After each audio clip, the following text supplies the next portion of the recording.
Zelensky stuns Putin as Ukraine puts its drone power on display in a first-of-its-kind parade. No tanks, no troops. Ukraine marches its drones through Kyiv in a historic military showcase. Zelensky flexes Ukraine's drone power as the war with Russia continues to rage. Kyiv unveils its new war machines as drones take center stage in Ukraine's military display. The drone parade comes as Europe steps up its support for Ukraine against Russia. Amid the ongoing Russia-Ukraine war, President Zelensky showcased Ukraine's expanding drone capabilities in Kyiv. On August 24th, Ukraine reportedly held the world's first military parade composed entirely of drones. Ground, aerial, and naval drones were included in Ukraine's Independence Day parade. Dozens of robotic ground systems moved through central Kyiv, according to Reuters.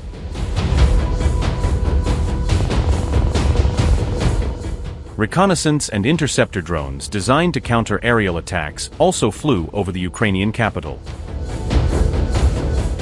Ukraine reportedly showcased naval drones that have been used against Russia's Black Sea Fleet.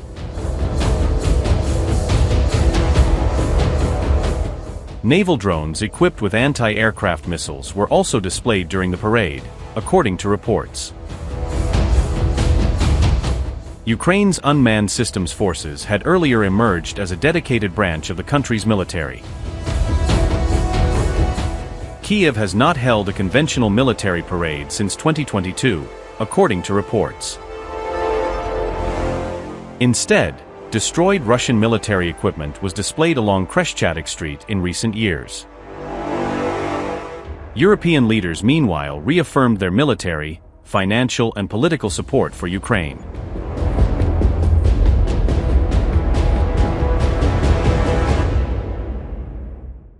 We must support you for as long as possible. It is extremely important that we act in a coordinated manner. And I personally, and I said this during the meeting today, I did not believe and I do not believe in a peace agreement. Someone has to win, and it has to be Ukraine. Someone has to prevail.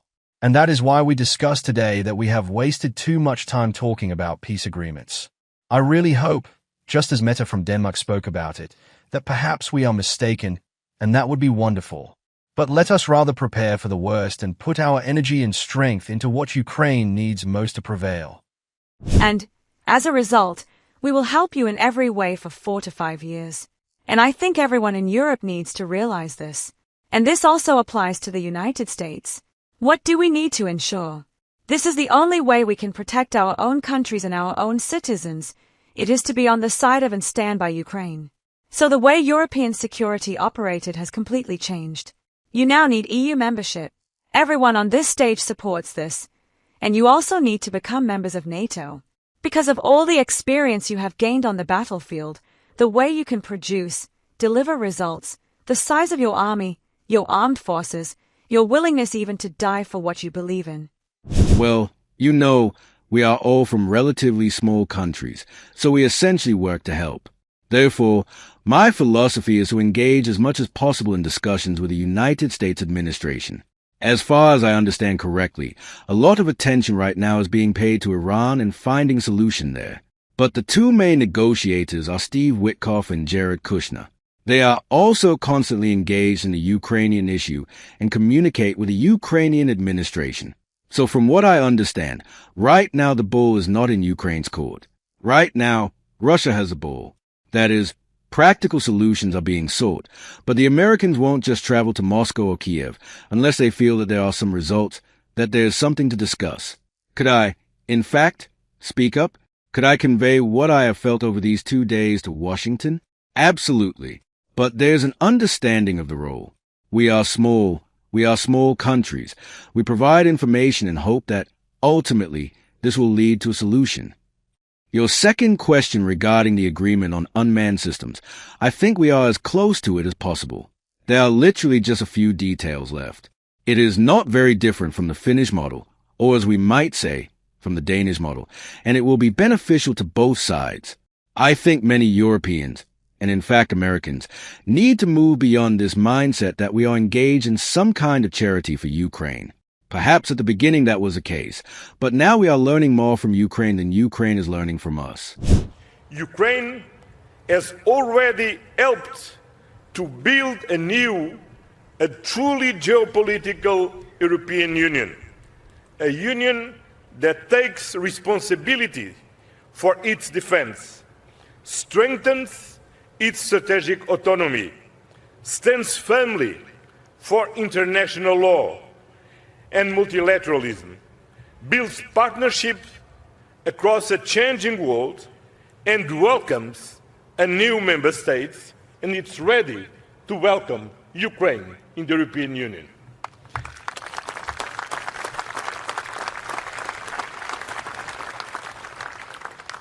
Ladies and gentlemen, the international law must prevail. Russia will not prevail. After more than 4 years of full-scale war, Russia has not achieved its objectives. The human toll has been devastating, and the economic consequences have been disastrous. This summer, more than ever, we can see that the war is draining Russia's resources. Our unprecedented sanctions are also having an impact. We will intensify the pressure until Russia ends the killing and demonstrates a genuine commitment to peace. The European Union cannot be neutral when international law is being violated. We are not neutral. We are Ukrainian supporters. We support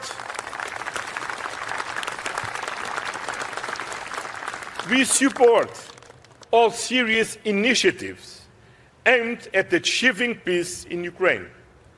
But ultimately, it's Ukraine, and only Ukraine, that must define the terms of a comprehensive, just, and lasting peace.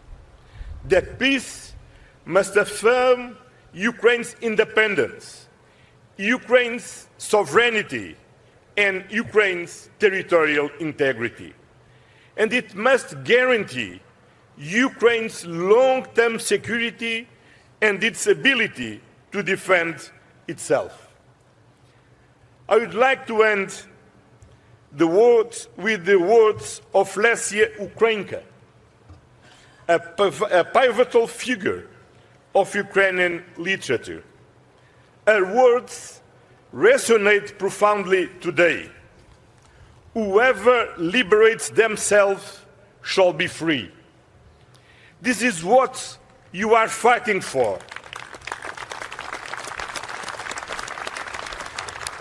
This is what you are fighting for, a freedom that cannot be fully bestowed by others, but that you are forging for yourselves. Rest assured, we stand united with you in this endeavor. Together, we strive for a free Ukraine within a strong and united Europe. Thank you, Slavia Ukrainian.